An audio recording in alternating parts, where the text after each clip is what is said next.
Welcome back. Io sono Roberto Porcaro. Mio nonno, Pietro Antonio Porcaro, nato in Villafrate, Palermo, Sicilia.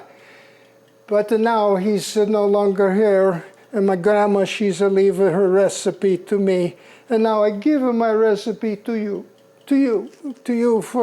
From my heart, I give you this recipe.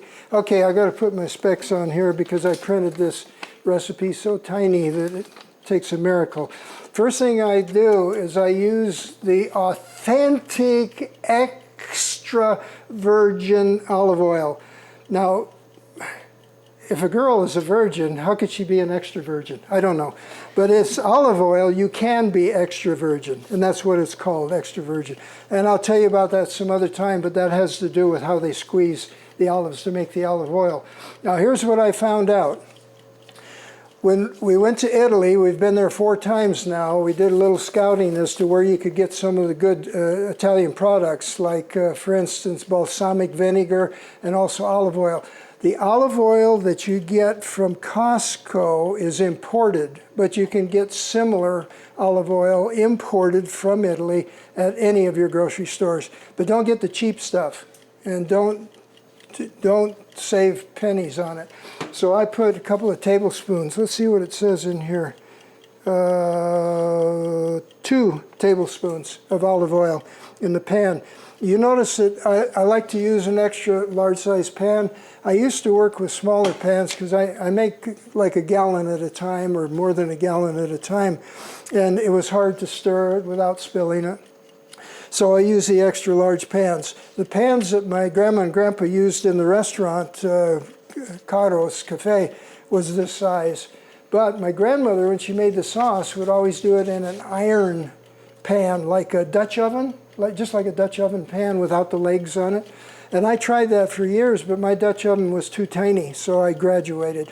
So what we're going to put in there after the olive oil is some Italian sausage. Now, if you buy the sausage links, cut the covering or the skin that's on them off because they're kind of chewy when you get into them in here. Or buy your Italian seasoned sausage mild, not hot. Italians don't cook hot food. They're not jalapeno people. They cook seasoned food. So I put in 1 pound of sausage. And in this case, it's already cooked. And I just browned it is what I did because it's going to finish cooking in here. So this is just browned. And then I'm going to put in 1 pound of beef, roast beef. And I buy the good, the 97% fat-free. This is good beef from Angus cows. But the Angus cows are Scottish, they're not Italian. They're Angus. So once we get the sausage and the Italian mild sausage and 1 pound and then 1 pound of your roast beef, we're going to add some other things to it. Like for instance, I cook with garlic cloves, but I didn't want to take the time to do all the cloves. So what I do is in my cooking, if I'm not using garlic cloves, I would use maybe 3 or 4 cloves in here. I use the minced, and in this case, the minced garlic, I would put in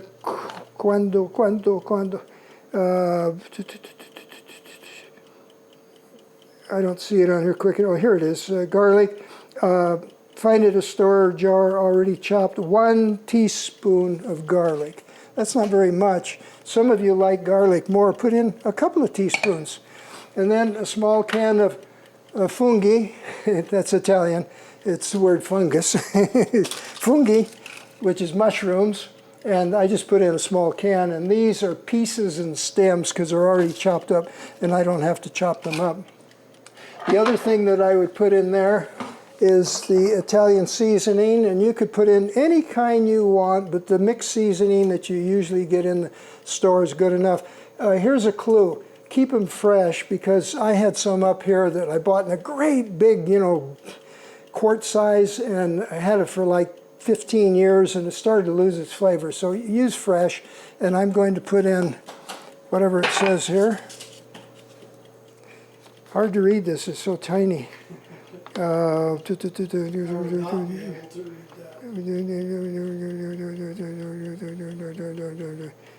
well, whatever it is, it's on your recipe. It's about a tablespoon or something like that. Same thing, I like basil very much. I would use fresh basil, but at this time of the year, it's a little harder to get the fresh basil unless you have a plant. If you do use fresh basil, chop it up really fine, really fine. Take the stems out of it, don't use the stems. So I just use this kind of basil during the winter. During the summer, I use fresh basil when I'm growing it. Pepper, don't put a lot of pepper in it unless you really like that pepper taste. When my grandfather made the meatballs, I used to help him with that. He put a little more pepper in it, and that's it's up to taste. Jeff is wearing an apron, and it says, "I don't need a recipe, I'm Italian." And so I don't use this. This is the recipe for you because you may or may not know it. Here's what I use. There's a pinch of this and a pinch of that and a pinch of this. The next thing I need to do is to get these tomatoes, and I just buy tomato sauce. This one, they didn't have tomato sauce in this size, so I got the diced tomatoes, but I blended them. So I'll show you as I pour this in. I'm doing it this way because if I pour the whole thing, it splashes all over the stove. So you can see there's some chunks in there still, but very, very few. Most of it is tomato sauce. If you do a tomato sauce, that's fine. That's good enough. You can do that.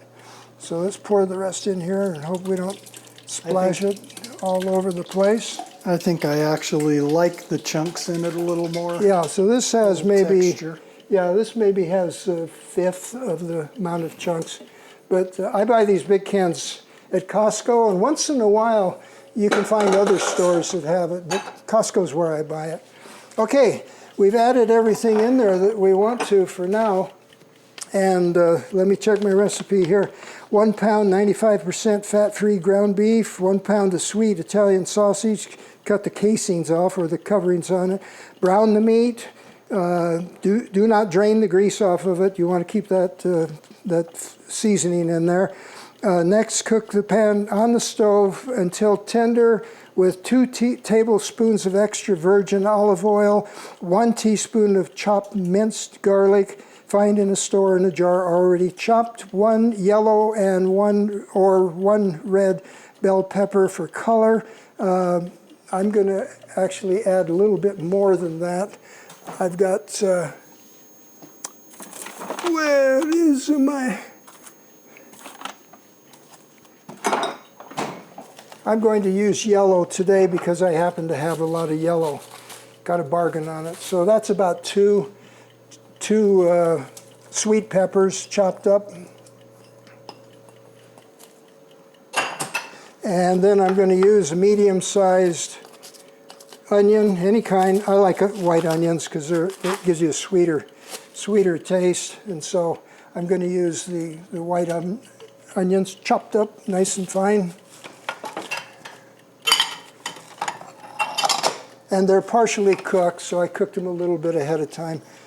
Normally I would cook the meat and the peppers and the onions and the seasoning together until the meat was just starting to brown.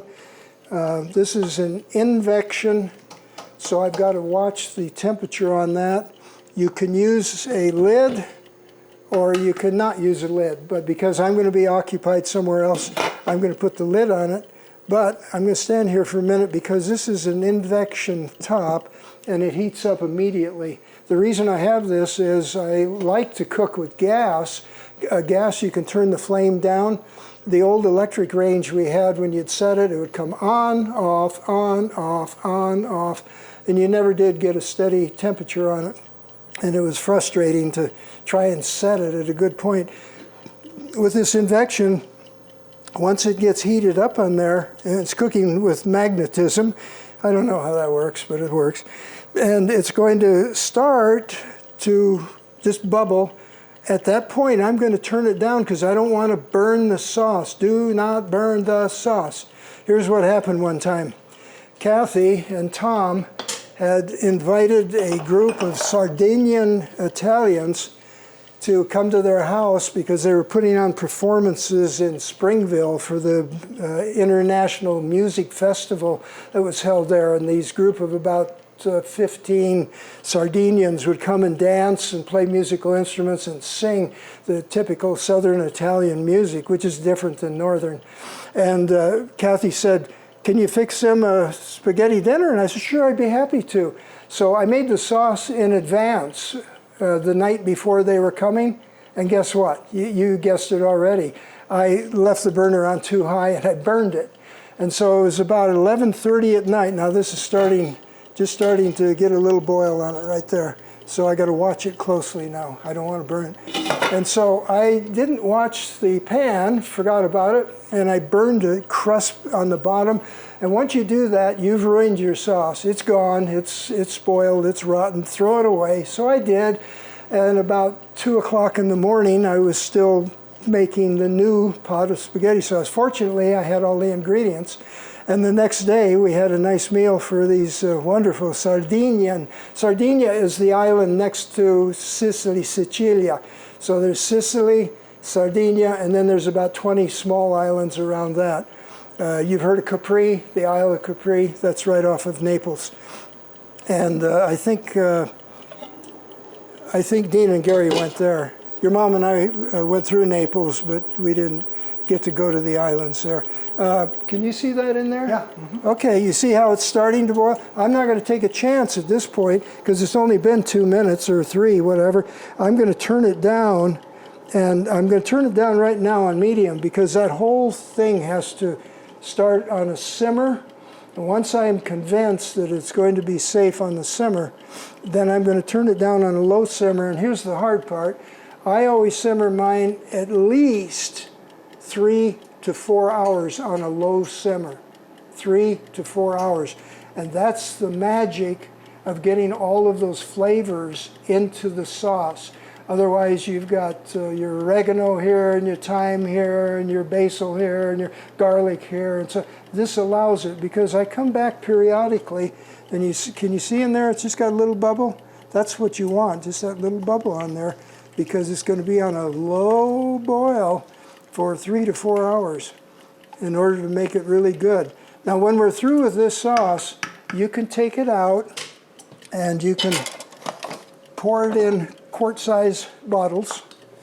Be careful, it's going to be really hot, so I just pour it in slowly, make sure the bottles aren't cold because it'll crack the bottle. And I just put one of these big funnels in it, and I scoop it out a cupful at a time, and I freeze. But lately I found out that 1 quart will usually do 1 pound of spaghetti. And 1 pound of spaghetti will feed 8 adults, 1 serving plus a few of them, maybe half of them, a second serving. In other words, you can serve maybe 12 people on a pound with 1 single serving. But I love pasta. I love pasta. I'm a pasta addict. Don't tell anybody. I'm a pasta addict. And I have to have my pasta at least once a week. I don't care what kind of pasta it is. Now you see in here, it's starting to get a little bubble on it. And I'm going to watch it because it's on medium. And I'm going to get busy over here doing the ravioli here in a second or two. And then I'm going to forget about this, and I don't want to burn it. So right at this point, I'm going to turn it down. And on my range, it's called precision cooking, low. And I'll check it in a while and make sure it's where I want it. But for this range, the induction, it's on precision cooking, low. On your range, if you're using electric, put it on low, and then you decide whether you make it lower than that or maybe a little higher than that, just to keep that little bubble in there. I'm going to put the lid on so I don't have to worry about, see this right here, these splashes? Now I got to come back and clean that. Okay, in a few minutes when I'm through here, we're going to go and we're going to work on the rest of the ravioli. We're going to let this simmer right here for now and check it once in a while and stir it once in a while.